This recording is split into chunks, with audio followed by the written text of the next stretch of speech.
Can the use of audiobooks really help individuals with learning difficulties? It's a good question, and let's explore that a bit today on Weekend Connection. My guest on Weekend Connection is Doug Sprei. He's the Director of Communications of Learning Ally. So let's get connected. Good afternoon, my friend. Welcome to Weekend Connection on the Bible Broadcasting Network. My name is Ed Phillips, and I have on the telephone line with me Doug Sprei from an organization called Learning Ally. Doug, how are you this afternoon? Hi, Ed. Thanks for having me. Good to talk to you. It is good to talk with you. And I found out about Learning Ally at a conference my wife and I were attending in Atlanta. And if you could just briefly inform our BBN listeners on what Learning Ally is about, when it started, and why.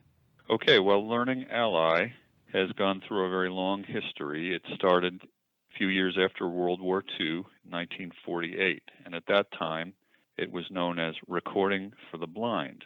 And basically, a group of volunteers got together in New York City and started an organization to help young men returning from the Second World War, many of whom had been blinded, came home with other disabilities that prevented them from getting an education. And that was a critical need of young people coming back from the wars at that time, and it always is, even to this day. People who were blind coming back from the war needed, after they rehabilitated and got back into the flow of life, wanted to get a high school and college education and move into careers. If you're blind, reading is a barrier to your learning, but it's not an unsolvable problem if you can get your books and your content a different way. So these volunteers gathered together and began to record the textbooks and academic materials that these students needed, and rendered them in a format that was quite modern back in the day on vinyl, and then later on reel-to-reel tape, and a little after that cassette tape. But those were the modern technologies of the day. But the point was that the students with disabilities could get access to the same textbooks that other students get access to, and they could progress in education, graduate, and prepare themselves for the workplace. That was the beginnings of our organization as Recording for the Blind. By the mid-1990s, it was recognized that we had taken on hundreds of thousands of students with varieties of disabilities, reading-oriented disabilities, primarily dyslexia. So actually, we recognized that the lion's share of our population being served were students with learning disabilities like dyslexia, as well as those who were blind. But probably, more than 2/3 at that time had learning disabilities like dyslexia. So the name of the organization was changed to Recording for the Blind and Dyslexic. It had grown exponentially to have studios around the country where volunteers would get together and record books for these students. And Recording for the Blind and Dyslexic adopted more modern technologies. The books began to be recorded on CD and made available. And then after that, beginnings of a digital library were put into place. The organization became Learning Ally in 2011. The same organization with a different name. It's just a little bit more of an inclusive name, you might say. And it's not just all about what we do, one thing we do, which is recording for people with print disabilities, but more about what we are, which is a friend to those who learn differently and who need support and tools to help them succeed in education. So, Doug, how would you say that audiobooks are more advantageous than printed material or Braille or things like that? It may be that they're advantageous for certain types of learners. Really, audiobooks are part of a mix. For people who are blind, some relate and respond to audio very, very well. Others use Braille, and I've met many people who are blind who use both. It's really a matter of what can you get in what format, because, if you need a math textbook or a history textbook in high school or college, you're going to want to get it in whatever format is accessible to you. And that's a key word in the disability space, the word accessibility.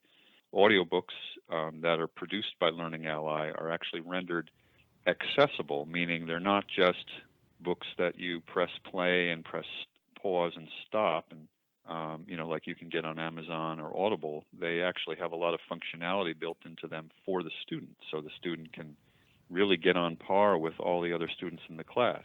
Listen to that book, put in bookmarks, put in notes, speed it up, slow it down, and really cruise through that material just like any other student. And the point is to get them on a even playing field with all the other students regardless of their learning style. So audiobooks have been recognized to really be very effective for certain types of learners with learning differences and dyslexia. Students who have print disabilities like that with traditional print books may end up being very slow readers and have difficulty such that they could be several grade levels behind their peers if they have to read all the books in print format. But with audio, they can get instantly on grade level and stay right on speed with their peers and get their grades up and do their homework faster and have time to be an all-around kid. And, there's just endless advantages to using the text in these formats. Now, how many books do you have in your library at Learning Ally, and are they mostly textbooks, or are there other varieties of books as well? Well, roughly speaking, we have over 82,000 books in the online library, and probably around two-thirds of those are textbooks, kindergarten to 12th grade and college textbooks. So very, very textbook-heavy core curriculum materials. But then there's also many thousands of popular literature titles. So how can people get involved in recording books for Learning Ally? You said before that you have utilized volunteers and that you have centers all across the country. Can anybody just volunteer, or are you looking for certain types of people at a certain skill level, or how do you go about that? Well, we've gone through many, many decades of evolution in this model. So it started out with volunteers decades ago. Whoever could volunteer for us, we were glad to have them. And over the ensuing years, we found ways to match people's expertise with subject matters such that, we could, if we could find retired math professors to do math books, then, for instance, that type of volunteer could really read the text and narrate it in an expertise level that enabled them not only to read the text but also describe the equations for students of math. We've always tried to match subject matter experts with the material. That's part of our evolution.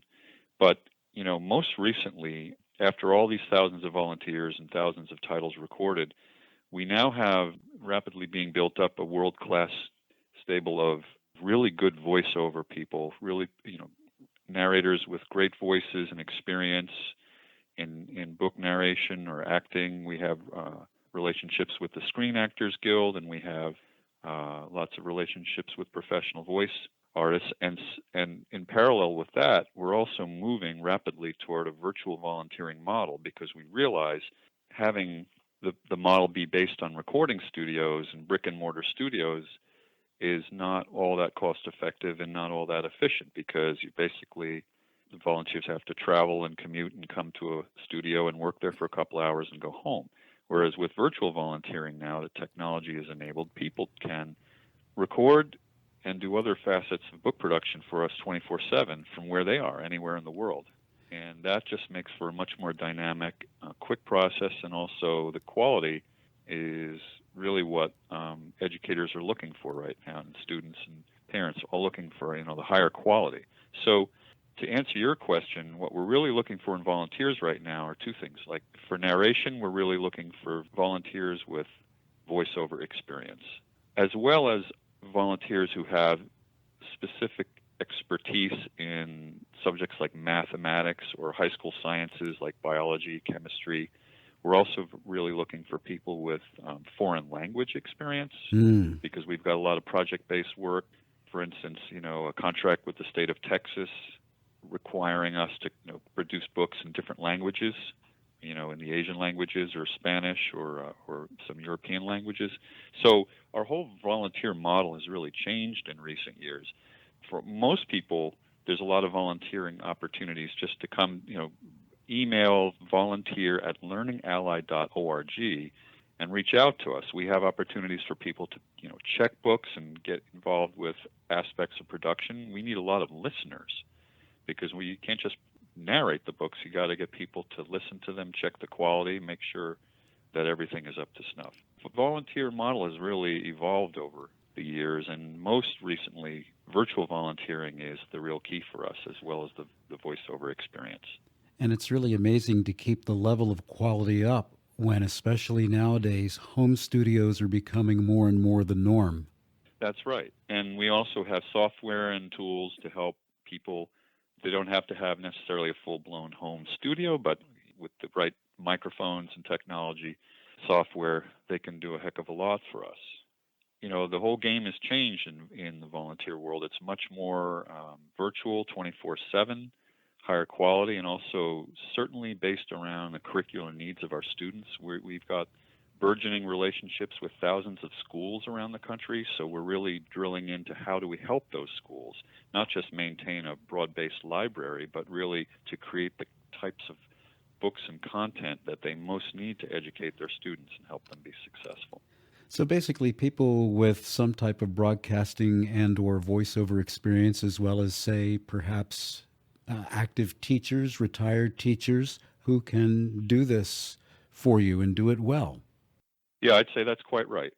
With the sciences and math and specialties of that nature, we've had some incredible success in recent years. Where, for instance, with math, you can imagine a 600 or 800 page math textbook that used to take a couple months to record in the studio model. We now have a whole virtual math team rallying around those types of projects. So we might have, a number of people all working on a math textbook, dividing that up and doing their parts of it, and then it gets assembled in literally 5 to 10 business days, and it's done.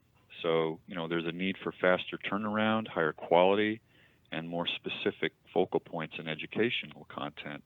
That's really driving this whole volunteer model for us. Doug, just one last question. Things like dyslexia and other learning difficulty, things like that, you've seen these on the increase over the years, haven't you? It's not necessarily that they're on the increase, it's that they're actually being discovered a great deal more. And so students that used to be under the radar are now being found and getting a chance to get some early intervention. I mean, the studies that are being done across the country in research institutions like Yale University and many others, where we have alliances with a lot of the great researchers around the world. The estimates are anywhere from 10% to 20% of the population have a learning difference, like dyslexia. Dyslexia is not all one thing. It takes on many forms. But the point is that there are millions of students out there who are not getting the help that they need, and that's the big frontier for Learning Ally, that we want to serve more and more students, and we're primarily doing that by drilling into the schools and working with all kinds of school systems around the country and helping them identify who those kids are, who those struggling readers are, regardless of disability, providing content to them in the ways that will help them learn best. And with many young people, they would much rather listen to a well-read, well-narrated audiobook than read a book. That's quite right. There are students who respond much better to audio delivery than print, and then there are others who can really benefit from a multisensory model, so that we've made it in recent years possible for the students to access an audiobook on their iPad or their iPhone or their smartphone device or their laptop. As the text is narrated by a human voice, it's synchronized with text highlighted on the screen, so they can get it through their eyes and their ears at the same time. Of course, there are many kids who just hold a book in their lap and move their finger as they listen. So there's a lot of ways children learn, and their brains are very diverse. The point is, we're also trying to really help educators universally understand that these learning differences like dyslexia are not necessarily disabilities or deficits as much as they are just different ways of thinking and different ways of processing. Yes, many famous people and people who have done quite well for themselves are dyslexic. You're absolutely right. Entrepreneurs, CEOs, business people, artists, scientists. We know a lot of them, and that's hugely encouraging for the hundreds of thousands of students that we serve. We have a whole scholarship program every year that we launch, which is really important, to students with print disabilities like dyslexia and also blindness, who are real role models in their communities. They're doing really well academically. They're leaders in their community. They've overcome whatever so-called disabilities they had, and they're really thriving. And I've met students who were born blind who are now, law professors or PhDs in different topics that no one would have imagined them to be successful in. And it's really thrilling to be part of the success of our students in that way. Well, it's a wonderful service. And Doug, I thank you so much for taking time out of your very busy schedule. Could you give our listeners some contact information, phone number, email, where people can get in touch with you and Learning Ally? Well, Ed, thank you for having me. It's my pleasure to talk to you and share this information. And for any of your listeners who are interested in finding out more, I'd recommend they just go to learningally.org. That's Learning Ally, one word, ALLY at the end, .org, to visit the website, which is very robust, and there's a lot to explore there. And for people interested in the volunteer opportunities that we talked about, volunteer@learningally.org is the email address. Doug, thank you so much for joining me on Weekend Connection. Ed, my pleasure. Good to talk to you. That web address, once again, is learningally.org, learningally.org. And if you'd like to volunteer, that email address is volunteer@learningally.org. The phone number is area code 609-243-7081. Weekend Connection is a public affairs program of the Bible Broadcasting Network. Thank you for listening to this feature, a production of BBN, the Bible Broadcasting Network. BBN provides 24-hour Christian programming, great Christian music, and Bible teaching. Listen to BBN by clicking the link in the description.